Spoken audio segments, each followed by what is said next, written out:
Unfair nga ba ang deportation sa mga undocumented migrants? Yan ang marinig ko nga yan sa Philippine Ambassador sa US na si Jose Romualdez ay nadismaya at nagalit siyempre. Para napakadali para sa kanya sabihin na lang na sa mga walang papel na umuwi. Kaya ang warning ko talaga lagi is pag ma-deport ka, 99% hindi ka na makakabalik sa Amerika dahil nandun na sa sistema nila dito. At saka they now share information. All the agencies here share it. At dito rin po sa Canada ay meron tayong mga libo-libong undocumented immigrants. At dahil sa wala nga tayong exact na number ng mga undocumented, ano ba ang buhay ng isang tao na undocumented? Maiisip natin.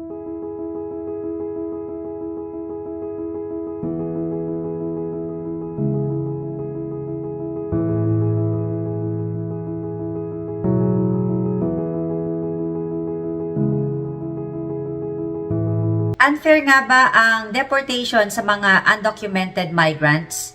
Ito po ang ating pag-uusapan sa ating video for today. Marami sa ating mga kababayan ang piniling iwan ng kanilang mga pamilya, ang kanilang mga nakagisnan sa Pilipinas para makipagsapalaran sa buhay abroad. May mga kababayan po tayo na nagiging matagumpay, nakakakuha ng permanent residency and even citizenship sa abroad katulad ng USA and dito rin sa Canada at iba pang mga bansa. Pero may realidad na hindi lahat ay nagtatagumpay. May mga kababayan po tayo na nagtatapos bilang mga undocumented migrants. The White House says the crackdown has already begun. In Boston, federal agents taking this man into custody as communities brace for mass deportations of undocumented immigrants, as promised by President Donald Trump. After declaring a national emergency at the southern border, the first of 1,500 active duty troops are set to arrive, along with planes and helicopters in a show of force. Thousands of migrants trying to gain entry in the United States have been left in limbo. The mobile app set up by the Biden administration to gain asylum no longer works.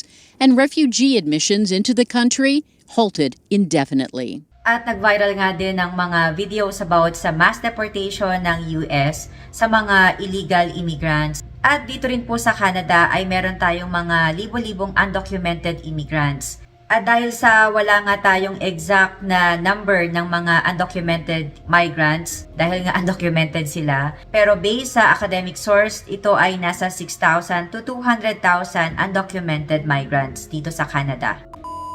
At alamin din natin ano ba ang buhay ng isang tao na undocumented. Maiisip natin, mahirap talaga na wala kang status sa isang bansa. Pag-usapan natin paano ba sila nabubuhay and somehow magkaroon tayo ng idea ano yung mga pinagdadaanan din ng isang undocumented immigrant. Guys, paano ba sila nabubuhay? Ano yung mga klaseng trabaho ang nakukuha nila kung sila nga ay undocumented migrants or yung mga walang papel, walang legal na papel. And major na trabaho nila ay mga cash jobs. Ang mga nagiging trabaho nila ay cleaning, pag-aalaga sa matatanda or even babysitting, kitchen help or dishwasher, construction, may mga side hustle job din katulad ng mga paglilinis ng backyard, snow removal. Ito yung mga ginagawa nilang mga racket para kumita pa rin kahit paano dahil nga ayun, tuloy pa rin ng buhay at kailangan nilang mabuhay, kailangan nilang kumain. So yun yung mga trabaho na nakukuha ng isang undocumented migrant. And isang mabigat din na kanilang sitwasyon yung wala silang access sa healthcare.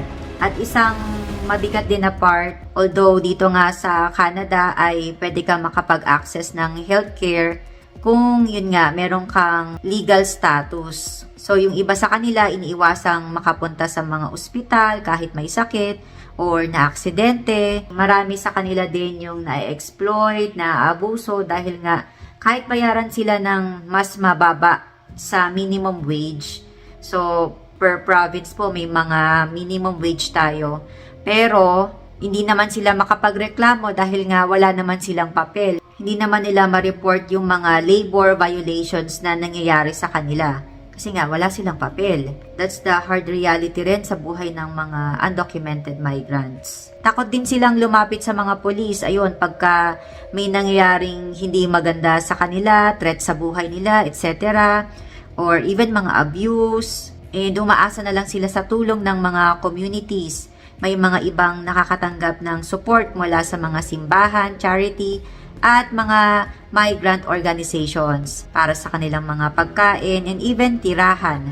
And marami rin sa kanila yung mga umiiwas sa mga public transportation at matataong lugar para hindi sila mahuli, maka-encounter ng pulis. At ayun nga guys, no, may mga kababayan din tayo na wala ng legal na status at iyon involved sa mga illegal activities.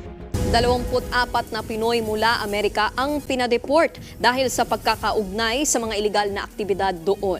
Ayon kay Foreign Affairs Undersecretary Ed De Vega, ang mga pinauwing Pinoy ay may mga crime record, bagamat hindi naman daw ito mga seryosong kaso. Hindi na rin idinetalye ang mga asunto. So ayun guys, no, ito naman nangyari sa Amerika. So far dito sa Canada, wala pa naman tayo nagagather na data na katulad din ng ganito. Sa nakarang video nga natin sa US mass deportation sa bagong administration ni Donald Trump, kahit na nga daw walang mga criminal records, ay nagsisimula na silang i-hunt down ang mga undocumented migrants and kasama na rin yung mga matatagal nang nakapag-stay sa US na kailangan na talaga nilang ma-deport. Sa sensitibong topic na ito sa usaping deportation ay may mga iba ang opinion patungkol dito. So, pakinggan natin. And siya po ay base sa Amerika. Isa po nating kababayan. Siya ay Secretary General ng Grupong Migranteng USA at nagbigay siya ng reaction sa ipinahayag ng Ambassador ng Philippine Embassy sa Washington. Sa kanyang background ay dati rin pala siyang undocumented for 6 years at biktima ng human trafficking. Pero ngayon, siya po ay isang permanent resident na ng USA. Lester, alam nyo na naman itong pahayag mismo ng ating embahador dyan sa Washington na kung maaari mga Pilipino na illegally staying in the States ay magsiuwian na lang at wag nang hintayin na sila'y mapadeport ba? Ano inyong reaksyon doon? Yan ang marinig ko nga yan sa Philippine Ambassador sa US na si Jose Romualdez ay nadismaya at nagalit siyempre. Para napakadali para sa kanya sabihin na lang na sa mga walang papel na umuwi nang walang anumang tunay na solusyon na inaalaw upang matugunan ang problema ng underemployment at kawalan ng matatag na trabaho sa Pilipinas. Parang pinapatunayan lang niya na walang pakialam ang gobyerno ng Pilipinas sa ating mga kababayan. Walang alam ang gobyerno ni Marcos Jr. sa dinaranas natin bilang mga migrante Pilipino sa United States. Sa last part ng video niya, pero hindi ko na naipakita, na-mention niya na yung mga undocumented na Pilipino sa Amerika ay mas pinipili na magstay sa Amerika compare na bumalik ng Pilipinas dahil sa yung buhay na ine-expect nila sa Pilipinas na mas mahirap. Parang mas gusto na lang nilang suungin yung status nila na illegal immigrant sa Amerika at kumikita pa rin. Pero ayun nga, nandun pa rin tayo sa part na may mga labor abuse na nangyayari sa ibang mga kababayan natin. Dahil nga sa undocumented migrants ang ating mga ibang kababayan, hirap na silang ma-provide ang travel documents para makaalis nga ng mga bansang pinuntahan nila. So, pakinggan natin yung advice. Say undocumented at wala itong mga passport, ambassador, at kung sakasakali nga po na sila'y sila'y magkukusapong umalis ng Amerika, kinakailangan mauobligang makipag-ugnayan sa embahada to get a travel document. Yes, that would probably be the best way. The minute they've made that decision, it's best that they have a travel document at saka kailangan i-record na umalis sila ng US. At least that will give them a chance to apply at some point in the future. Kaya ang warning ko talaga lagi is pag ma-deport ka, 99% hindi ka na makakabalik sa Amerika dahil nandun na sa sistema nila dito. At saka they now share information all the agencies here share information. So ayun guys, no, hindi lahat pare-pareho ng sitwasyon ang bawat undocumented immigrants. Kaya walang iisang solusyon na tama para sa lahat. And kung wala na talagang nakikitang legal na paraan para manatili sa isang bansa, talagang best option ay umuwi na sa Pilipinas para makapagsimula na. Hirap din ng araw-araw na natatakot ka, mahuhuli ka, so wala ka ng peace and hindi rin maganda sa kalusugan. And maganda rin na kumonsulta po kayo sa mga immigration experts para sa mga legal options. Kung nakikita nyo sa case ninyo, meron po kayong laban. So ayun guys, sa tingin nyo, unfair ba para sa mga undocumented migrants ang ma-deport? Please share your opinion sa ating comment section. Thank you guys for watching this video. Bye for now.